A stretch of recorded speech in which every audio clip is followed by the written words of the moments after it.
All right, hello folks, and we're going to talk about the Robbi versus Garret hand that everyone is talking about. So this is a poker hand that was played. I'm going to briefly recap the hand. Sorry, we just got out of the pool. And then I'm gonna spend at length analyzing the hand and why I believe that not only was it not cheating, but it was actually quite a sensible play. So bear with me. So here's what happened. Garret in late position raised with a 7-8 of clubs. Robbi called with Jack 4 off suit. Flop comes 9, 10, 10 with 2 clubs. So Garret flopped a flush draw. He bets. Robbi calls with a Jack of clubs. Backdoor straight flush draw. Turn card is a blank. Garret bets again, this time sizing it up to $10,000. Robbi min clicks. That's the term they use, min clicks, meaning a minimum raise, which is unusual, and it's sometimes used to either project weakness when you're really strong, or to actually be weak, right? You don't want to call, you don't want to raise big, so you actually have a very mediocre hand, so you want to raise minimum because your hand is not worth more, right? But either way, it's open to interpretation when somebody does that. But anyway, she min clicks him to 20,000, and then Garret goes all in for all Robbi's stack, which is a little over 100,000, and Robbi calls with Jack high. They run it twice, and Garret bricks on both, and he is absolutely astonished. How is it possible she called $100,000 on the turn with a Jack high? Okay. So that's basically the story. Everyone is aghast. What just happened here? And how could this be happening? So, a lot of people, their first instinct is there must be cheating here. I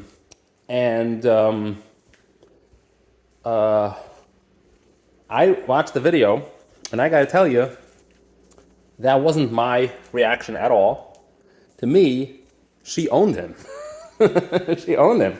He made a move that was, in fact, correct. Okay? So if you punch this into a solver, out of all the hands that he has there, his bluffs, his all-in bluffs, this is a polarized bluff. I mean, it's a polarized bet, right? You're going all in. You're going all in for $100,000. The pot is not even that big, right? The pot is only, at that point, it's only $40,000. So you're way over betting the pot. I mean, it's even less. She raised it to 20. You bet 10. Yeah, it's about 40,000 maybe. So yeah, it's definitely a polarized bet, right? So his bluffs in that spot should be precisely this: combo draws. Okay, it should be for the most part. There's very few other bluffs for such a polarized bet on the turn. And so if you are Robbi. So if you are Robbi, you got to look, if she's doing the analysis correctly, then this is how she is supposed to look at it, okay? What is Garrett's range when he takes this line? So let's see. What does he have, and how would he play those holdings? If Garret had something like aces, kings, queens, or jacks, he doesn't have a jack blocker, but if he had any of those hands, mostly call on the turn, very occasionally, it's usually never a fold for a min raise. It's mostly call. Like 80% of the time you're supposed to call there. Some of the time you can raise back, but it wouldn't be an all-in. Very rarely should you raise back all in. Like if Garret had aces there, why would he raise all in after she min raises, right? You're either way ahead or she's on a draw and she's way behind. So normally, that wouldn't be wise to go all in with aces there, right? But let's assume that that's possible. Okay, we'll get back to that in a moment. So, if Garret had aces, kings, queens, jacks, mostly call. If he has a smaller pocket pair, still probably call, but, higher frequency of folds at this point. Sometimes you can turn that into a bluff and re-raise, but again, it shouldn't be all in. If Garret had king, queen, king, jack, or what other straight draws are there? It's jack 10 on the board, so it could be king, queen, queen, jack, sorry. Yeah, it's king, queen, queen, jack, or 9, 10, jack, queen, jack, king, or king, queen, right? Did I say this correctly? 9, 10. So it's jack, queen, jack, king, or king, queen, yeah. So those are the 3 straight draws. I'm talking about the higher end straight draws. I'll get to the lower end in a minute. If Garret had any of those, then he should almost always just call. So again, it's just a min raise, right? So you have overcards to the board. So if she's doing it with a 9, then you have a lot of outs. If she's doing it with a with a 10, you still have implied odds if you hit your gut shot, or in the case of jack queen, you open-ended, and you can also possibly bluff with a club. So for the most part, this should be a call if Garret had some type of high-end straight draw. With a low-end straight draw without clubs, mostly call. Well, I'm sorry, mostly fold, but you could possibly call with the intention to bluff with a scare card on the river. That's also should be within the range. Let's see, what else could he have here? Ace high, mostly fold, sometimes just call to keep her honest. Maybe 50-50, okay? But ace high should definitely not be going all in there. That's definitely out of the range of possibilities there. Now, ace high clubs is a different story. Let's get to the club draws now. So if Garret had ace X of clubs, king X of clubs, queen X of clubs, all of which beat Robbi's hand, then with ace X of clubs, again, mostly call, but occasionally this should be also within his bluff range. Okay, within his polarized all-in on the turn.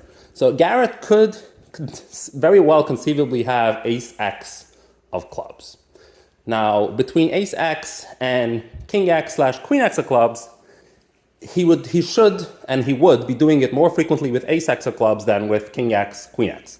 So with those, he would be more likely to just call on the turn rather than re-raise all in. But again, neither of these 3 holdings should mostly be going all in on the turn. Okay, again, mostly he should be calling with those, not going all in. With ace X, it makes a lot of sense to at least 40% of the time re-raise on the turn. Okay, so to try to fold out certain hands that have him beat. But again, the all-in is suspicious. You shouldn't normally be doing this, even with ace X, let alone with king X or queen X. Not to speak of the fact that he wouldn't normally be holding such hands. And this is where the blocker comes into play. So Robbi mentioned it. She wasn't very articulate about it, but she mentioned, oh, I have blocker. And everyone was mocking her about it. Oh, because you have the jack of clubs, you should be less likely to go the all-in because you want him to have the jack X of something of clubs and you to have the ace high or something, right? So the blocker is something that would be used against calling the all-in rather than calling. So people are mocking her, but if you think about it, the fact that she has the jack of clubs means that a king X, queen X combination is less likely. Because what would Garret raise with in late position here? If he doesn't have king, queen, or club, there's only one combo, either ace X of clubs or king, queen of clubs. He can have the jack of clubs eliminates a lot of the club combos that are higher, that beat a jack high on the turn. Okay, remember, Robbi has jack high, right? So the club draws that beat a jack high, he's not, I don't know, what, queen 3 of clubs? I don't think he would do that. He'd probably fold. I don't think he would. It's just not that likely that he would play that type of hand. King X, again, a little more likely than queen X, but not that likely. Ace X, of course he would play this way.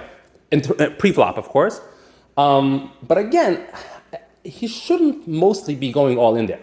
So that leaves us with a very limited range of what types of cards could Garret be holding that he would play this way with such a polarized all-in on the turn. So could he have a 10? Absolutely, he could have a 10 and play it this way. There's no question about it. He could do this. I should also add that it's certainly possible that Garret would do this with any 10, reading Robbi as not having a 10, having some other type of garbage, which he actually did, and be willing to call the all-in, okay? So it would be correct, but for the most part, such a polarized all-in should imply, or should indicate, or should represent more a 10 ace, right? An ace kicker. At a minimum, it should be a king kicker. So you shouldn't normally be doing such a polarized all-in with anything less, right? So if you had something like 10 jack, 10 8, 10 queen, those hands should mostly call, possibly min click back, but the polarized all-in, yeah, I'm not so sure about that. Okay, so he could have a 10x in terms of his value, all in on the turn. He could have a 10x. He could also have, of course, a full house. Again, a full house would not always do this. Okay, everyone understands this. I mean, imagine if you were seeing Robbi's cards on the TV, but you did not see Garret's holding, right? You see what he's doing. He's going all in for $100,000 on a turn. Would you be thinking, oh, maybe he has a full house? He wouldn't be doing that with a full house, now would he?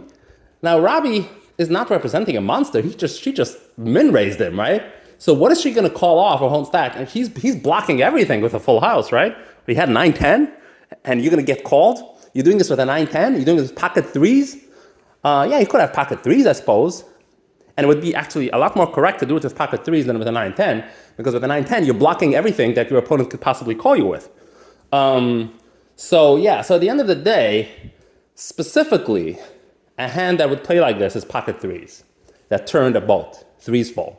And you're protecting against Robbi possibly having a 10 in her hand, okay? So that makes perfect sense with pocket threes. I suppose he would sometimes do this with a 9-10 or with a 10-3 would also be a full house.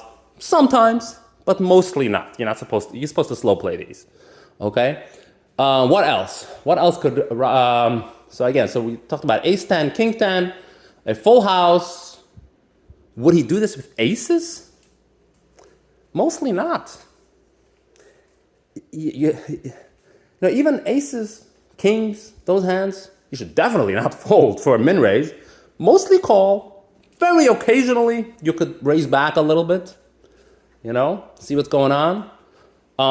Possibly with the intention of calling, if Robbi goes all in.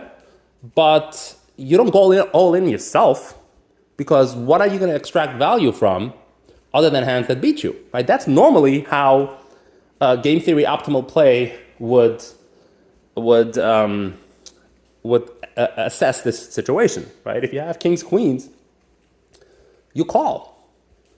Maybe you min raise back, but you mostly call. So if you think about it, if you think of all the range, if you reconstruct the range for Garret in this spot, remember, again, we talked about this earlier, combo draws are textbook definition of a hand that he's supposed to go all in. So the only textbook definitions of hands that he should go all in with here in this spot is pocket threes and a 6-8 or a 7-8 of clubs. Those are the only two. In other words, the 6-8, 7-8, they're the bluffs, and the pocket threes are the value.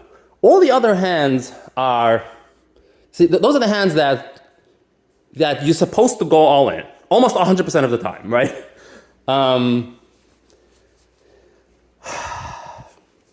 I guess 6-8, not so much, but 7-8 for sure.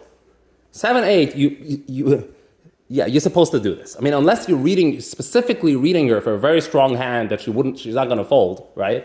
If she min clicks to you there, so you're thinking, oh, she could have all sorts of garbage that she'll fold for a re-raise, and you're willing to risk it because you have all those outs, just in case she has a strong hand. So 7-8, you're supposed to raise all in there. Pocket threes, in order to balance it out, you have to have some value hands there as well. So pocket threes is one of them. Possibly, sometimes you'll do it with a 10-9, also a monster, obviously, an unbeatable monster almost, and a 10-ace. So you can throw those in as well. But certainly a 6-8 and a 7-8 of clubs is within his range there. So if you think about it, is Robbi correct in calling the all in there? I still think it's incorrect, right? I still suppose it's incorrect, but it's far less absurd than people make it out to be. Because, again, like I just described with you, given how draw heavy the board is, but how dry it is in terms of actual holdings that Garret could already have, strong holdings, right? There aren't a lot of monster holdings that Garret could have there. There's no straight, no flush, very few full houses, right? What does he have? Pocket tens, he flopped quads, pocket nines, you know? So, you know, and him going all in there, so he's not supposed to do this with most of his strong but vulnerable hands. And so, yeah, should you do this? Is it advisable to do? Would a engine tell you to call all in with a jack high there, jack four specifically? Probably not. Not probably. I'm certain that they wouldn't tell you to do this. But it's not as absurd as you think about it. Now, let me talk about a few of the other things that I should point out here. Now, I don't know exactly whether Robbi actually articulated all this thought process that I just did. Oh, right. Hold on a second. Yeah. Let me just reiterate. The fact that she has the jack of clubs, right? She was correct in stating that reduces the number of combinations, the number of combo combinations that Garret would do this with that have her beat. Because again, as I said earlier, combo combinations are the textbook definition of hands that should polarize in this particular spot. Okay? So the fact that she has a jack of clubs means that the combo combinations that she had, yes, it could still be king-queen. Absolutely. King-queen is a totally fine all in there. King-queen of clubs. But, you know, if it could be king-queen of clubs, it could be 8-7 of clubs, could be 6-8 of clubs, even though that's a little less likely. Could be 7-8 of clubs, could be king-queen of clubs. It cannot be anything x-jack of clubs because she has the jack of clubs. So that reduces the number of possibilities that he can have combo draws that actually beat her. Because it's not going to be a jack-queen of clubs, right? Because she has the jack of clubs. Okay. Now, back to the possibility of cheating. So I want to point out a few other elements in support of the actually against the theory of cheating.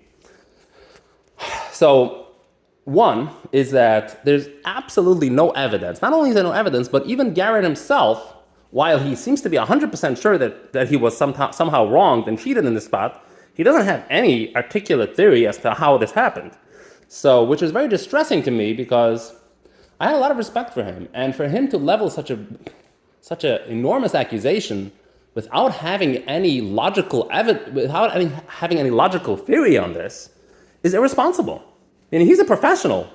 You don't accuse especially as a professional, you should be professional. Your conduct should be professional in this game. So you don't accuse somebody who is clearly inferior to you in poker skill level. You don't accuse them of cheating unless you actually have something to say about it. Like, don't just because you got beat and just because it's a crazy play doesn't mean they cheated, right? So there's absolutely no data, no evidence that she cheated other than the fact that she made a call that she shouldn't have made, right? So that's the first thing I wanted to point out. Now, this is very different from the Postle situation.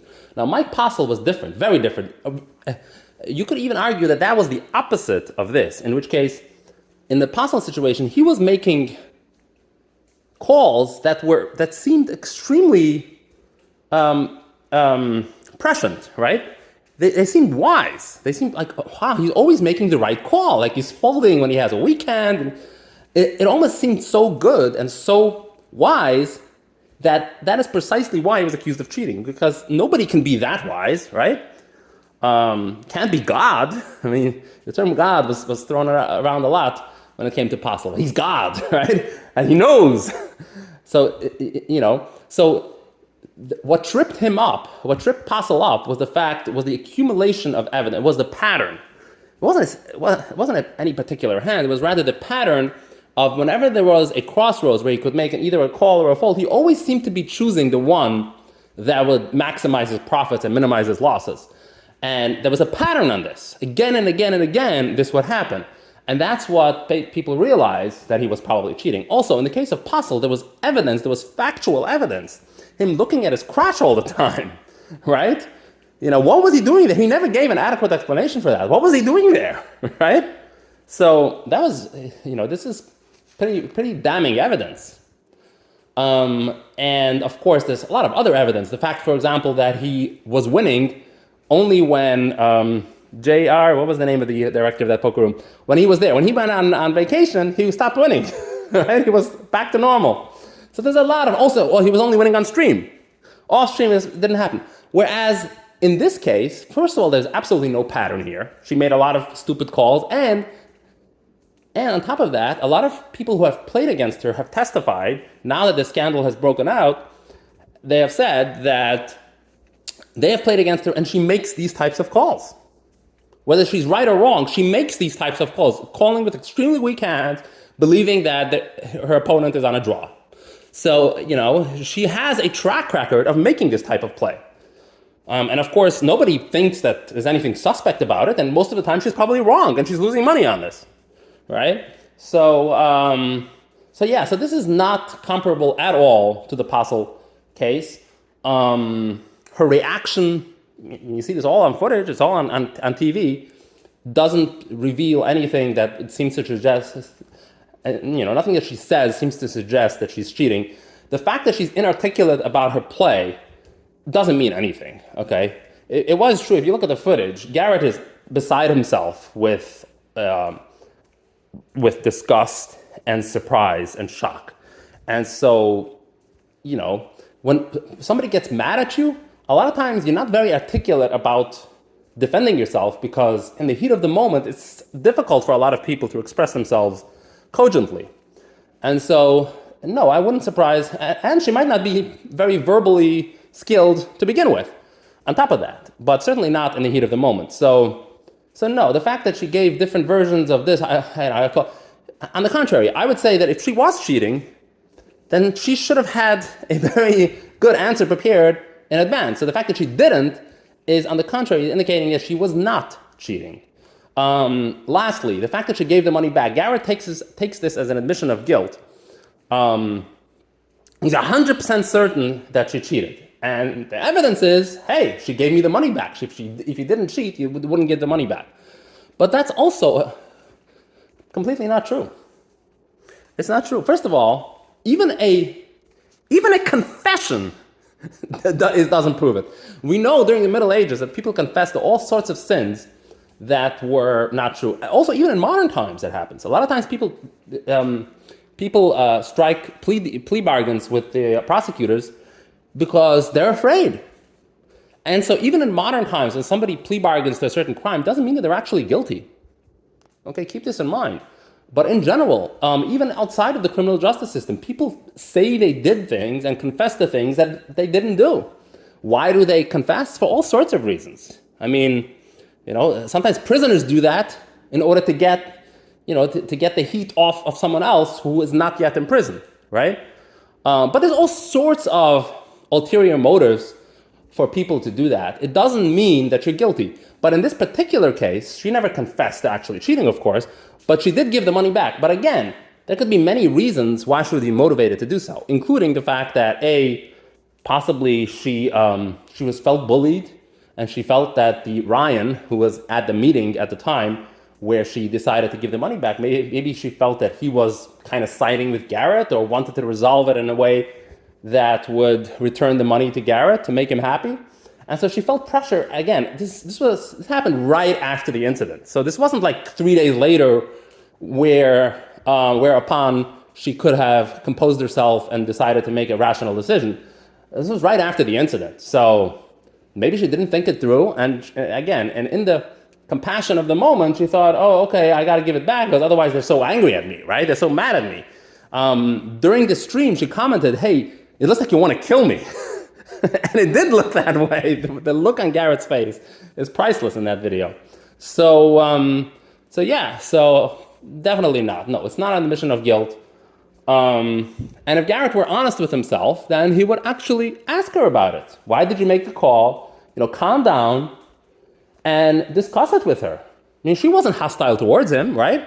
So if she wasn't, I mean, Garret is the one who lost himself, who lost his emotions, he lost his cool, and he just stunned and astonished. Like, she was carrying on normal. And if she had lost the money with that call, I assume that, it is what it is. Which brings me to another point, which is maybe she doesn't even care that much about the money. I don't know. No one has discussed how much she's actually worth. And she is, and everyone mentioned the fact that she has a boyfriend and a husband and this and that, somebody's taking her. Well, that actually complicates matters a bit, because it's possible that those who are staking her don't care about the money either, right? Because those who are staking her are not professional poker players. She isn't truly a professional either, certainly not at the caliber of the players that typically play at the live stream. And so they're certainly not banking on her as an investment playing in that game. And so if they don't really care about the money, then it's certainly probable and possible that she would give the money back anyway, even if she's not guilty, because she just doesn't care about the money that much. And if she can do that to assuage the passions, then she might do that. So no, that's not an admission of guilt. So Garrett's completely wrong on that. He's completely wrong on the fact that he's so confident without having any evidence. Not only that, what exacerbates things in terms of his so confident theory of cheating is that he says expressly that he is not implicating HCL on this. He's not accusing them of being involved in this. But if they're not involved, then who is? So some people have suggested, and more specifically Daniel Negreanu, that there could have been either that someone saw Garrett's hole cards and signaled to her, or she was able to see it through whatever, either when Garret was peeking at his cards or when the dealer was pitching it to him. That's certainly, I would say that that's a possibility. Certainly a lot more plausible than the theory that Garret supposes, or that he implies that there was some type of mechanical device that she was using.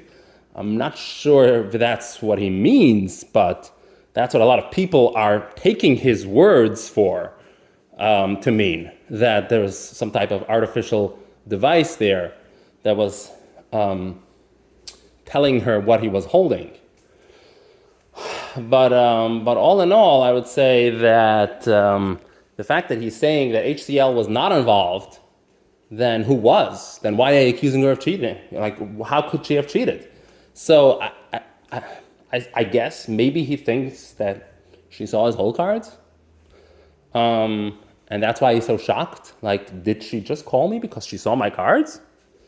Maybe that's what he's implying? I don't know. But if that's what he's implying, then that's not cheating. Like, if you handled your cards improperly, that's certainly not the case where you would just come out and accuse her of cheating.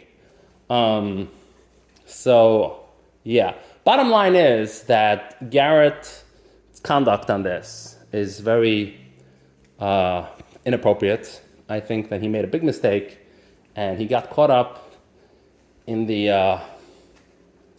his emotions, and he made a big mistake on this.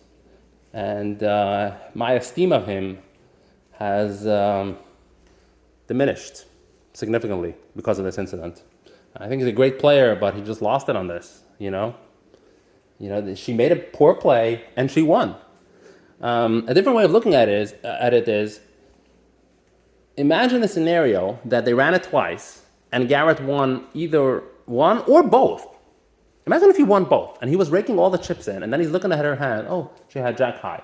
Which would he? And this is he should be asking himself this question: would I have reacted this way if that happened?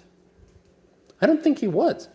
He would still be surprised, but he wouldn't look like a ghost.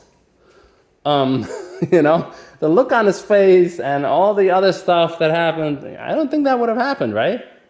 So even though it would have been, it's just the outcome that changed, not the cheating. The fact that she called him in a spot where she shouldn't call doesn't change the fact that, the result was favorable to him. She's supposed to fold in that spot, right? So if his theory of cheating is true, then he should be leveling this very same accusation, even if she had actually lost in that hand. But whom are we kidding? He wouldn't have done so. And so bottom line is that Garret should apologize. I want to hear that apology, and I want him to bring closure to all this speculation. Only he is the one who made the accusation. And so it is incumbent upon him to withdraw that accusation.